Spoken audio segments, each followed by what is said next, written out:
Thank you for joining us for this month's virtual Curators Tour. I'm Jenna Gilley, Associate Curator of Exhibitions at the Fort Wayne Museum of Art, and I'll be your tour guide. Today, we will be looking at the exhibition Landfall Press, 5 Decades of Printmaking. This exhibition celebrates 50 years of one of the country's most renowned printers' publishers. Landfall Press's history is marked by groundbreaking collaboration with a host of distinguished international artists, many of whom were largely unfamiliar with printmaking, but were interested in exploring various methods guided by the press's master printmakers. As a result, the participating artists discovered new creative avenues in printmaking, contributing fresh ideas and expressive possibilities from other media, which reshaped and reinvigorated the art. Founded by Jack Lemmon, Landfall Press played a key role in expanding the geography of the American post-war print renaissance.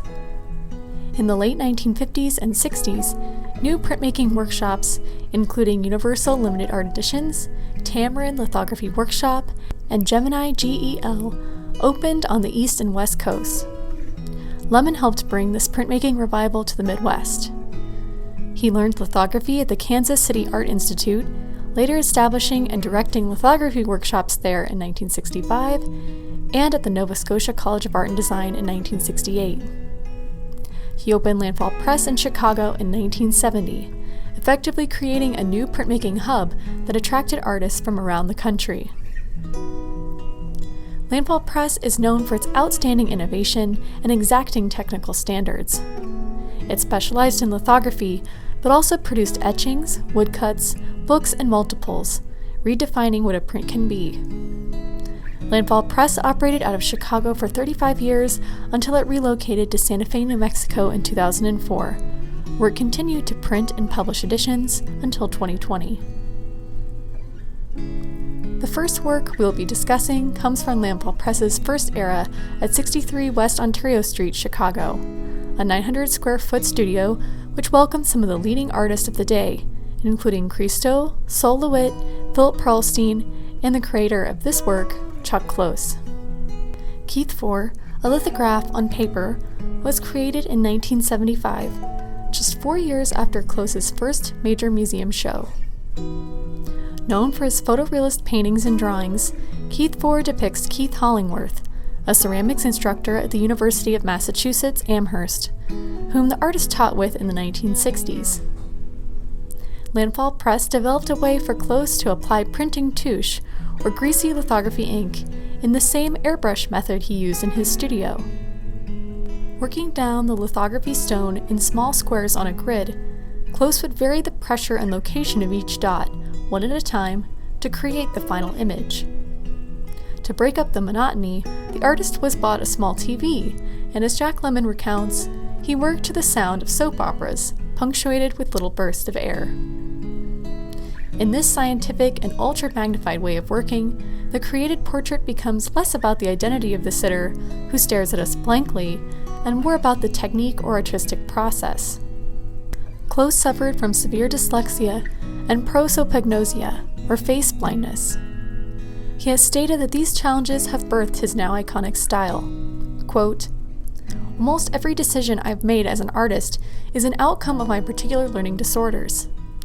I'm overwhelmed by the whole. How do you make a big head? How do you make a nose? I'm not sure. But by breaking the image down into small units, I make each decision into a bite-sized decision. I don't have to reinvent the wheel every day. It's an ongoing process. The system liberates and allows for intuition, and eventually I have a painting." In 1989, Landfall Press relocated a third time after a devastating fire. Vito Acconci's Wavering Flag was one of the first pieces created after the move. It not only represents Landfall's skill at printing, but also their innovative approach to size and scale, which they would continue to experiment with in the coming decades. A waving, repeating image of the American flag undulates over 6 panels, the Pledge of Allegiance written in white along the center red stripe. Initially, one might think this is to be a grand display of patriotism, but true to Acconci's unconventional methods, the piece is a little more provoking. Playing on words similar to how sections and letters are crossed out of passages to form new meaning in blackout poetry, Akanchi makes viewers ponder who the words of the Pledge of Allegiance are really for. In one panel, the words rich and sad are emphasized, being repeated over for which it stands, and in another, just ascends to become just us. Even the work's title, Wavering Flag, with ER being in parentheses, questions how stable our country's long-touted morals actually are. A longtime member at Landfall Press, conceptual artist Christo, along with his partner Jean-Claude, constructed large-scale and site-specific environmental installations. To fund these monumental projects, Christo would create and sell preparatory drawings and prints. Jack Lemmon paid the artist $10,000 to work with him on their first project. However, the couple was equally generous. A recession that began in the late 1980s continued to affect the economy and the art world well into the 1990s. Landfall Press halted all contract printing and focused exclusively on publishing projects. Their New York City exhibition space, which had opened in 1984, was shut down, although prints continued to be shown at Quartet Editions in Soho until 2002. As an answer to Landfall's call for help, Christo created Package on a Radio Flyer. The print features a red wagon carrying a nondescript wrapped package, drawn in Christo's signature sketch style. The Radio Flyer wagon image was chosen because of its roots in Chicago, designed by Landfall Press artist and native Chicagoan Jeanette Passon Sloan's father. In the spirit of the press's commitment to experimentation, as a special edition, the wrapping of the package is three-dimensional and is overlaid with real string. With the rising trajectory of Christo's work, this print proved to be wildly successful and assisted Landfall in keeping its doors open into the next millennium. Landfall Press has also always celebrated and helped expand the talents of a diverse range of artists. After seeing a work by the young Kara Walker at the Drawing Center in New York, printer Jack Lemmon was so moved that he called the artist and invited her to make prints at Landfall Press before he even left the gallery. Keys to the Coop, one of the first to come out of Landfall's project with Walker, and now one of her most famous images, features a young black girl eager to consume a chicken's neck, keys dangling from her finger. Her ragged dress and boots designate her to be from a different time, while her protruding lips and locked hair convey traditional racial stereotypes of blackness. Walker's signature silhouetted caricatures revived the 18th century cut paper silhouette to acknowledge the horrors of slavery and confront the ongoing use of racial stereotypes.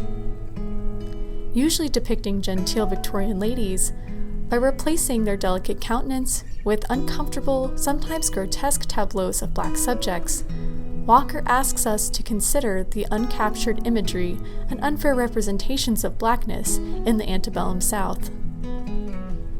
Keys to the Coop in particular is packed with racial meaning. Chicken is a food long associated with the black community, particularly considering that slaves would have been given the most unappealing parts of the bird. The girl here, instead of being a sweet innocent youth, is depicted as a crazed primal thief. Walker's subtle work is a call-out of ongoing racism, which deems black people as inherently more violent or disobedient, and the history of food in the dialogue of American racial relations, which today is found in rising food prices, food deserts, and inaccessibility to healthy options among poor communities of color. Our final work, representing Landfall Press's emergence into the contemporary age, is a 3D print by Korean-American artist Jiha Moon. True to fashion, Landfall Press has been working with several sculptures over the last decade in order to translate their usual medium into print. In this case, first a flat print was created, then it was carefully cut out and assembled like a real takeout container to form a 3D object. Although the takeout container has become a Western icon of Asian cuisine, it is a purely American invention and rarely used in the East. In takeout, Moon has printed the ubiquitous vessel with images from South Korean culture, both current and traditional. American imagery abounds as well, such as the common Christian phrase, "bless this house," a blue Twitter bird, and pop artist Roy Lichtenstein's yellow brushstroke. Moon states that this combining of East and West is an exploration of her own identity as an Asian person living in the American South. The Fort Wayne Museum of Art will host a solo show of the artist's ceramic sculptures and paintings next spring. Thank you for joining me for this virtual Curators tour. We're so pleased to honor a press that started in our region and has now risen to national acclaim. To see many more fascinating works spanning 5 decades of the press's history, I encourage you to see Landfall Press 5 Decades of Printmaking in person before it closes on November 12th.